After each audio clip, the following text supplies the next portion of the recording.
Bismillahirrahmanirrahim. Assalamualaikum warahmatullahi wabarakatuh. Perkenalkan, saya Nova Ibnusyina.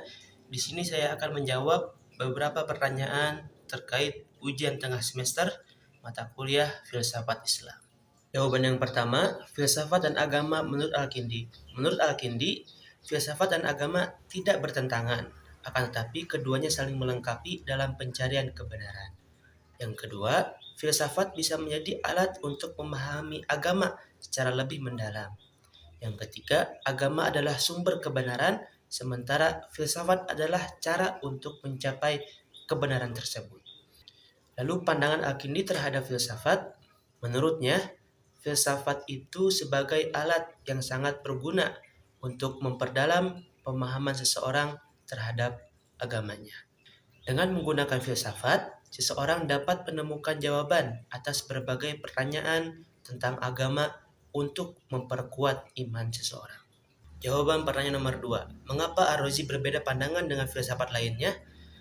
Karena Ar-Razi memiliki beberapa ciri khas. Yang pertama, rasionalisme yang murni. Bagi Ar-Razi, moralitas harus didasarkan pada pemikiran yang rasional, bukan sekadar mengikuti tradisi atau wahyu. Yang kedua, autonomi moral. Ar-Razi percaya bahwa individu memiliki otonomi dalam menentukan tindakan moralnya. Kebaikan dan keburukan menurutnya ditentukan oleh akal manusia, bukan oleh otoritas agama ataupun sosial. Yang ketiga, kebahagiaan duniawi. Ar-Razi lebih fokus pada kebahagiaan duniawi sebagai tujuan hidup dibandingkan dengan kehidupan ukhrawi.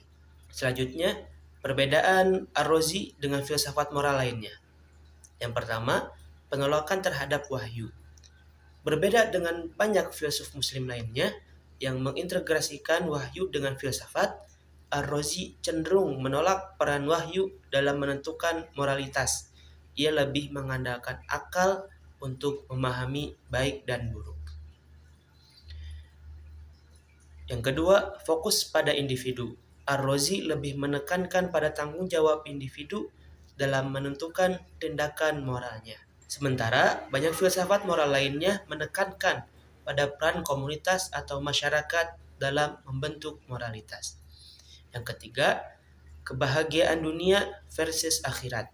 Ar-Razi lebih mementingkan kebahagiaan dunia, sedangkan banyak filsuf muslim lainnya juga menekankan pada kebahagiaan akhirat sebagai tujuan hidup. Jawaban pertanyaan nomor 3.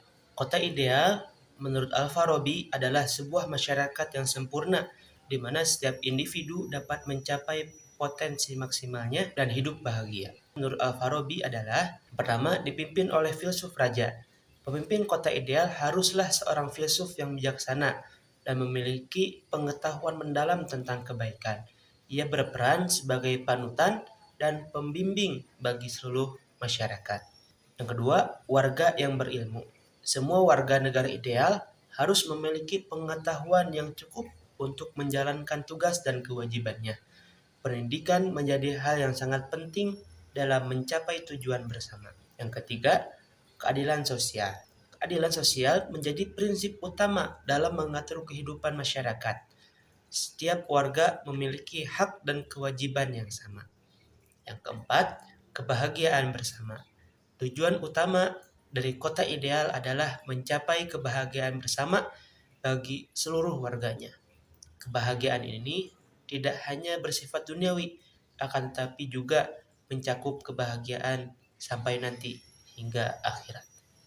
Selanjutnya, kaitan dengan konsep kebahagiaan Al-Farabi. Al-Farabi melihat kebahagiaan sebagai tujuan akhir hidup manusia. Dalam kota ideal, kebahagiaan dapat tercapai dengan melalui beberapa hal. Yang pertama, pengembangan diri.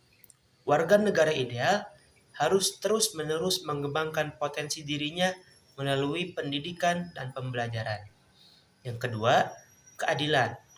Kehidupan yang adil dan harmonis menciptakan rasa aman dan nyaman bagi setiap individu. Yang ketiga, keterlibatan dalam kegiatan masyarakat. Partisipasi aktif dalam kehidupan masyarakat memberikan kepuasan dan makna hidup. Jawaban nomor 4. Metode yang digunakan Ikhwanus Shafa untuk menyatukan filsafat, sains, dan agama yaitu dengan cara yang pertama, sintesis pengetahuan, yang kedua, klasifikasi ilmu pengetahuan, yang ketiga, bahasa yang sederhana, yang keempat, analogi dan metafora. Selanjutnya, cara Ikhwanus Shafa untuk menyatukan filsafat, sains, dan agama sebagai bagian yang tidak terpisahkan dari kehidupan manusia, yaitu dengan cara menjadikan filsafat sebagai landasan, menjadikan sains sebagai alat untuk mengetahui alam, yang ketiga menjadikan agama sebagai panduan moral atau panduan hidup.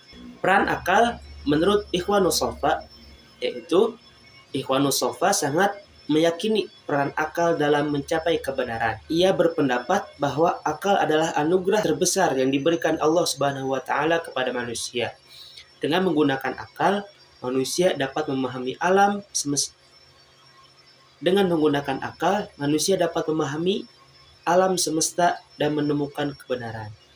Namun, akal harus digunakan secara bijaksana dan tidak bertentangan dengan wahyu. Jawaban nomor 5. Teori emanasi Ibnu Sina adalah sebuah konsep kosmologi yang menjelaskan tentang asal-usul dan struktur alam semesta. Sederhananya, teori ini menyatakan bahwa alam semesta beremanasi atau memancarkan zat dari Yang Maha Esa. Selanjutnya, proses emanasi.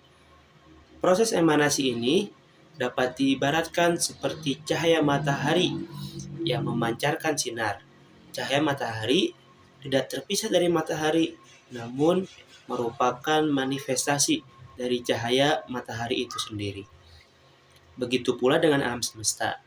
Menurut Ibnu Sina, alam semesta adalah pancaran dari cahaya keilahian atau dari cahaya Allah Subhanahu wa taala.